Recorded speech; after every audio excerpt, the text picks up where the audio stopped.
ओम नमः शिवाय। हर साल मार्गशीर्ष मास के शुक्ल पक्ष की एकादशी तिथि को मोक्षदा एकादशी का व्रत रखा जाता है। नारद पुराण के अनुसार भगवान विष्णु को मोक्षदा एकादशी का व्रत अति प्रिय है। ऐसे में इस दिन भगवान विष्णु की विधिवत पूजा करने के साथ व्रत रखने से मोक्ष की प्राप्ति होती है। इसके साथ ही जीवन के हर संकट दूर होने के साथ साथ सुख समृद्धि की प्राप्ति होती है। इस साल मोक्षदा एकादशी का व्रत 1 दिसंबर 2025 को रखा जा रहा है। इस दिन श्री हरि की विधिवत पूजा करने के साथ साथ इस व्रत कथा का पाठ अवश्य करना चाहिए। आइए जानते हैं मोक्षदा एकादशी व्रत की संपूर्ण कथा। पौराणिक कथा के अनुसार चंपा नगरी में एक प्रतापी राजा वैखानस रहते थे, जो सभी वेदों का ज्ञानी था। उनके प्रताप और अच्छे स्वभाव के कारण उनकी जनता हमेशा प्रसन्न रहती थी। एक दिन राजा ने सपने में देखा कि उनके पिता नरक में यातनाएं झेल रहे हैं। अपने इस सपने के बारे में उन्होंने अपनी पत्नी को बताया और कहा, मैं यहाँ सुख से हूँ और मेरे पिता को इतना कष्ट है।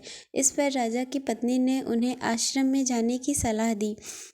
राजा जब आश्रम पहुँचे तो उन्होंने कई तपस्वियों को देखा।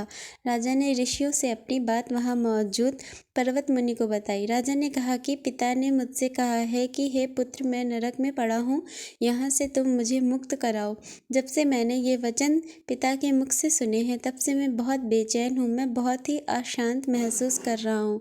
मुझे इस राज्य, धन, पुत्र, स्त्री, हाथी, घोड़े आदि में कुछ भी सुख प्रतीत नहीं होता। ऐसे में मैं क्या करूं?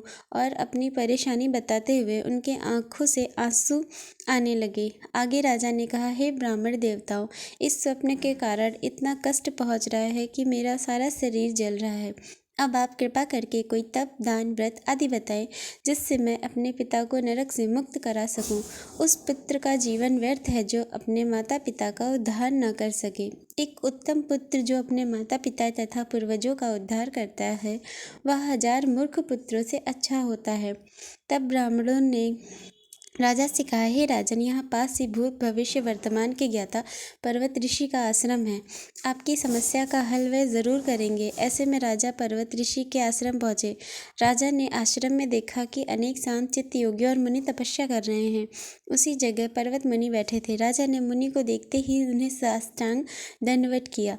मुनि ने राजा से सांगोपांग कुशल पूछी। राजा ने कहा कि महाराज, आपकी कृपा से मेरे राज्य में सब कुशल है, लेकिन अकस्मात मेरे चित्त में अत्यंत अशांति होने लगी है। ऐसा सुनकर पर्वत मुनि ने आंखें बंद की और भूत विचारने लगे।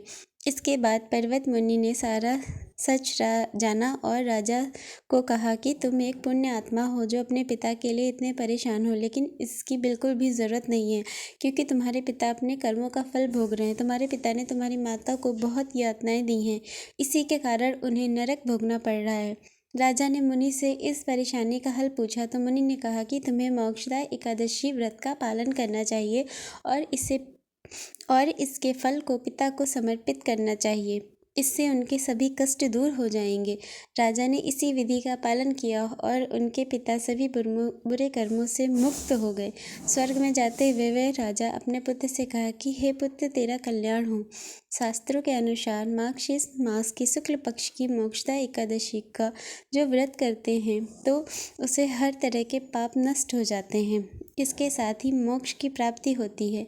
इस कथा को पढ़ने या सुनने से वाजपेयी यज्ञ का फल मिलता है। यह व्रत मोक्ष देने वाला तथा चिंतामणि के समान सब कामनाएं पूर्ण करने वाला है। हर हर महादेव।